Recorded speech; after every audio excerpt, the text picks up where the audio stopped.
guys, welcome back to the channel after the weekend. So last class we have started with the new topic that was epidermolysis bullosa acquista, and we have seen that it is also a B cell mediated autoimmune disease. बस जो इसके antigen present होते हैं वो lamina densa में होते हैं और वो 3 टाइप्स के होते हैं, नॉन इन्फ्लामेटरी, इन्फ्लामेटरी और mucous membrane type. Okay, we'll be continuing that. Let's start. So we have seen the clinical presentation and pathogenesis. We'll be starting with the differential diagnosis. First is epidermolysis bullosa, and seen in elderly patient. Okay, epidermolysis bullosa is seen in elderly patient, cutaneous pemphigoid, mucosal pemphigoid with some skin lesions and paraneoplastic pemphigus. Okay ये सारे हैं differential diagnosis.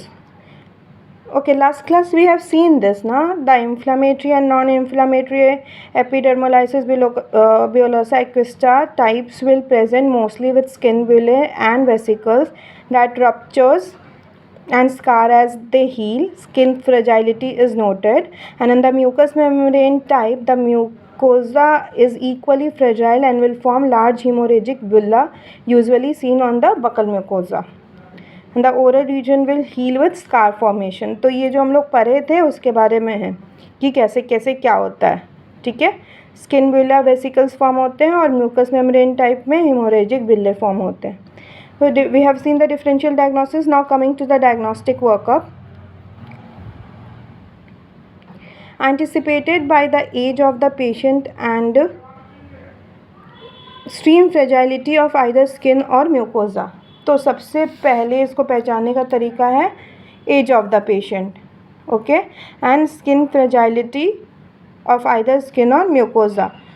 So a biopsy is needed. Obviously biopsy is needed क्योंकि वही same चीज़ है. Biopsy का concept जो हर जगह होता है, बायोप्सी का कॉन्सेप्ट कि 2 तरह से बायोप्सी लेंगे, मतलब एक का 2 टुकड़ा कर सकते हैं या 2 साइड का, और फिर अलग अलग उसको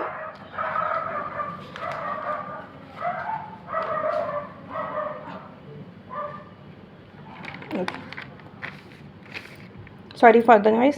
Okay, so routine formalin fixed H&E specimen and the Michaels medium on frozen fixed direct immunofluorescence specimen are required for diagnosis.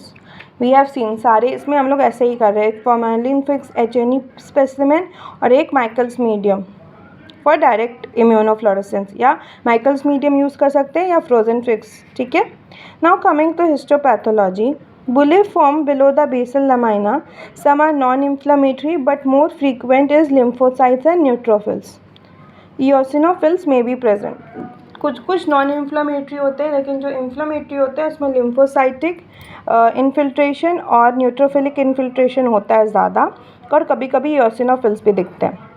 By direct immunofluorescence, perilesional tissue will show linear deposit of IgG and complement at the basement membrane zone. So it will show a linear deposit of IgG. Separation occurs in the upper lamina densa. So lamina densa is seen on the roof of the blister.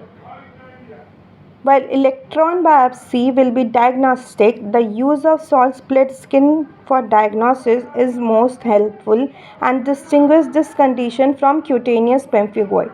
ठीक है, electron biopsy तो हम लोग ठीक है करते हैं, लेकिन इस कंडीशन में सबसे ज़्यादा यूज़फुल होता है सॉल्ट स्प्लिट स्किन, और ये इसी के कारण हम इसको डिस्टिंग्विश कर सकते हैं क्यूटेनियस पेम्फिगोइड से. In epidermolysis bullosa acquista, IgG is seen on the floor of the vesicle, whereas cutaneous pemphigoid में ये रूफ पे दिखता है. तो सबसे मेन डिफरेंस यही है. ऐसे ही डिफ्रेंशिएट करते हैं कि जो एपिडर्मोलाइसिस बुलोसा एक्विस्टा है उसमें IgG फ्लोर पे दिखेगा वेसिकल्स के, और क्यूटेनियस पेम्फिगोइड पे में रूफ पे दिखेगा. Now coming to treatment and prognosis, response are minimal.